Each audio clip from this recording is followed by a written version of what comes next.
നമസ്കാരം. ഇത് the Indian.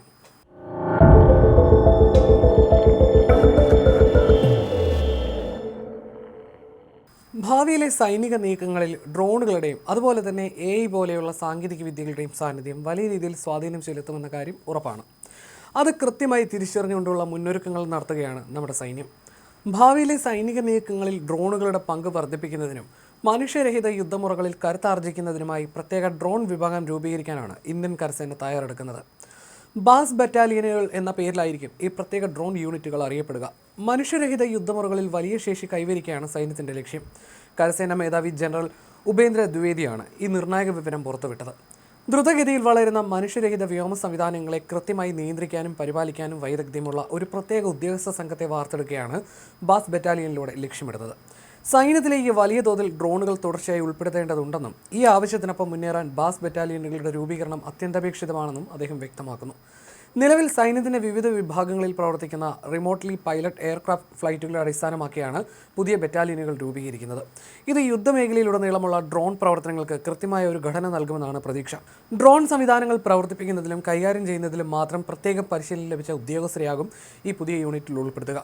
ഇത് ശത്രുപാളയങ്ങളിലെ രഹസ്യവിവര ശേഖരണം ശക്തമാക്കുകയും ലക്ഷ്യങ്ങൾ കൃത്യമായി തിരിച്ചറിഞ്ഞ് തത്സമയ യുദ്ധ സാഹചര്യങ്ങളെ വിലയിരുത്താൻ സഹായിക്കുകയും ചെയ്യും.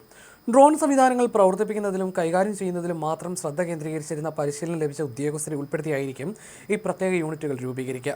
ഇത് ഇൻ്റലിജൻസ്, നിരീക്ഷണ വിവരങ്ങൾ ശേഖരിക്കൽ എന്നിവ ശക്തമാക്കുകയും ലക്ഷ്യങ്ങൾ തിരിച്ചറിയുന്നതിനും തത്സമയ യുദ്ധക്കളത്തെക്കുറിച്ചുള്ള അവബോധം മെച്ചപ്പെടുത്തുന്നതിനും സഹായിക്കുകയും ചെയ്യും.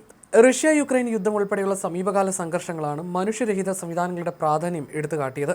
ഈ പശ്ചാത്തലത്തിൽ കൂടിയാണ് ഇന്ത്യൻ കരസേന നിർണായകമായ ഈ മുന്നേറ്റം നടത്തുന്നത്. കരസേനയുടെ ഡ്രോൺ ശേഖരത്തിൽ വലിയ വർധനവ് കഴിഞ്ഞ ഏതാനും വർഷങ്ങളായി ഉണ്ടായിട്ടുണ്ട്. 2 വർഷം മുമ്പ് ഏതാനും 100 ഡ്രോണുകൾ മാത്രം ഉണ്ടായിരുന്ന സൈന്യത്തിന് ഇപ്പോൾ 50,000-ലധികം മനുഷ്യരഹിത സംവിധാനങ്ങളുണ്ട്. നിലവിലെ ആവശ്യങ്ങളും ഭാവിയിലെ പ്രതിരോധ പദ്ധതികളും കണക്കിലെടുത്ത് അടുത്ത 2-3 വർഷത്തിനുള്ളിൽ ഈ എണ്ണം ഇരട്ടിയാകാനും സാധ്യതയുണ്ട്. സാങ്കേതികവിദ്യ വികസിക്കുന്നതോടെ വാർത്താവിനിമയ ഉപകരണങ്ങളും രാത്രികാഴ്ച സംവിധാനങ്ങളും പോലെ ഡ്രോണുകളും യുദ്ധകളത്തിൽ സർവ്വസാധാരണമായി മാറും. ഡ്രോണുകളുടെ എണ്ണം വർദ്ധിപ്പിക്കുന്നതിൽ മാത്രമല്ല സൈന്യത്തിന്റെ ശ്രദ്ധ, ശത്രുക്കളുടെ ഡ്രോണുകളെ കണ്ടെത്താനും അവയെ പ്രതിരോധിച്ച് തകർക്കാനുള്ള സാങ്കേതിക വിദ്യകളും വികസിപ്പിച്ചു വരികയാണ്. പാകിസ്ഥാൻ ഡ്രോൺ സാങ്കേതിക വിദ്യകളിൽ നടത്തുന്ന നിക്ഷേപങ്ങളും സൈന്യം കൃത്യമായി നിരീക്ഷിക്കുന്നുണ്ട്.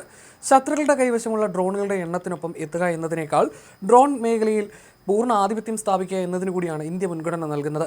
ഭാവിയിലെ യുദ്ധതന്ത്രങ്ങളിലേക്ക് മനുഷ്യരഹിത സംവിധാനങ്ങളെ കൂട്ടിച്ചേർക്കുന്ന സുപ്രധാന ചുവടുവയ്പായിരിക്കും ബാസ് ബറ്റാലിയനുകൾ. അതിർത്തി സംഘർഷങ്ങളിൽ നിന്നുള്ള പാഠങ്ങളും ഓപ്പറേഷൻ സിന്ദൂർ സമയത്തെ ഡ്രോൺ സാങ്കേതികവിദ്യ വിജയകരമായി ഉപയോഗിച്ചതുമാണ് ബാസ് ബറ്റാലിയനുകൾ രൂപീകരിക്കാനുള്ള തീരുമാനത്തിന് പിന്നിലെ പ്രധാന പ്രേരക ശക്തി.